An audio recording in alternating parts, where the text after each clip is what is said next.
ഇല്ലടി. അനു, എന്തെങ്കിലും ഒരു പേന എടുക്കാൻ കാണോ? ഇല്ലടി, എന്റെ ഉള്ളേ ഉള്ളൂ.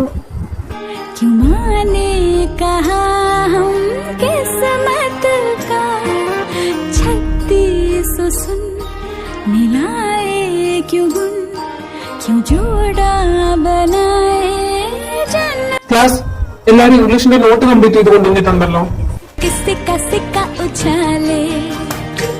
നോട്ട് കൊണ്ടുവരാത്തവരാരൊക്കെയാ? അവർക്ക് എഴുന്നേറ്റ്. താൻ എന്താ അഞ്ജലി നോട്ട് കൊണ്ടുവരാതിരുന്നത്? ടീച്ചർ മറന്നുപോയി. താൻ ഒരാൾ മാത്രമേ നോട്ട് കൊണ്ടുവരാതിരുന്നിട്ടുള്ളൂ, ബാക്കി എല്ലാവരും കൊണ്ടുവന്നു.